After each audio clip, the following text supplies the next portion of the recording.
My name is Mike Spinelli, and this is my worst car story.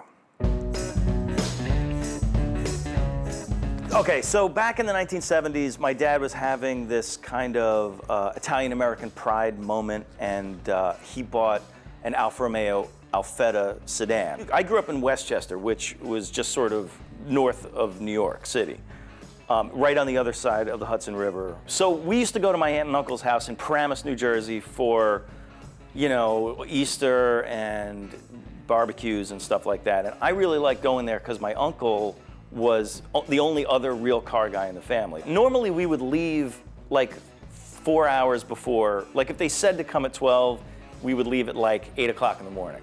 As soon as we would cross the border into New Jersey, my parents would go at it. And it was like a cat and a dog just like screaming at each other.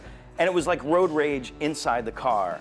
I would be sitting in the back of the car and we would get lost immediately. Like the second we got into New Jersey, we would miss an exit and that was it. You know, it always ended up with us calling my uncle from somewhere, and then he would have to figure out where we were, and he would come and get us and lead us back to his house. And half the time we were like either around the corner or like within 4 miles. So this one time we were going there, and I think it was Easter because we were picking my grandmother up in the Bronx, and we drove over the George Washington Bridge. You know, the Garden State Parkway basically is like every other park. If you miss an exit, there's another one, and you just get off and you come back and you do it again. I think we had done that 3 or 4 times.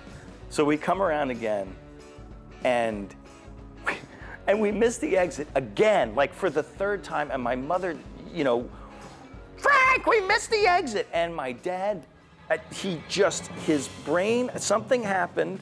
He stops the car in the fast lane of the Garden State Parkway. This was, I mean, unconscionable to stop the car in the fast lane. I look over, my grandmother's, of course, smiling. She's got her little pastries, and cars are slamming on their brakes, and you just hear like the screeching of tires, and they're like trying to get over, and they're like the horns honking. It was a cacophony of horns. It was absolute chaos on the Garden State Parkway, and I'm sitting there like, we're dead, we're dead. My mother is screaming at my father, just go, just go, just go. And he's just stopped. He just is locked up, hands at 9 and 3, and just like squeezing the wheel, just cannot talk. I didn't know what to do. I didn't know what to say. I start yelling. Whatever intense tidal wave of rage and I don't know, just sort of insanity just kind of washed over him, and you could sort of see the ice cracking, and finally he starts going again.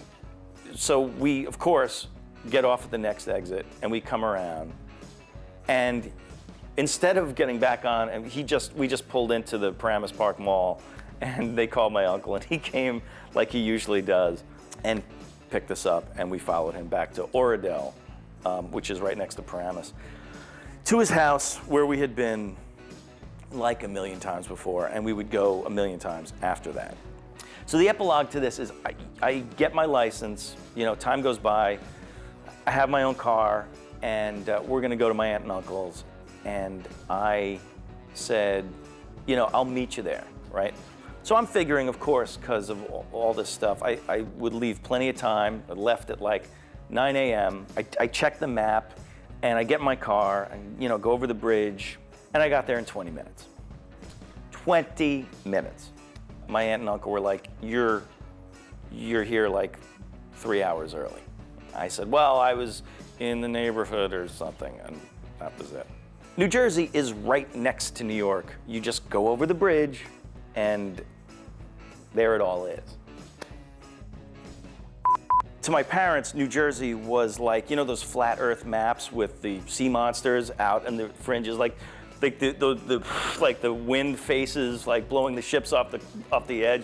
That's how my parents thought of New Jersey. So if they had weapons, it would have been like the Battle of Hastings in the front seat of that car. It was insane. I mean, probably literally insane. I mean, like if we had brought a psychologist with us in the car, I'm sure he would have diagnosed something in that car. And I'm just going, like, I couldn't believe it. Like, I had never, this was like, you know, I don't know, like I don't know what it was like.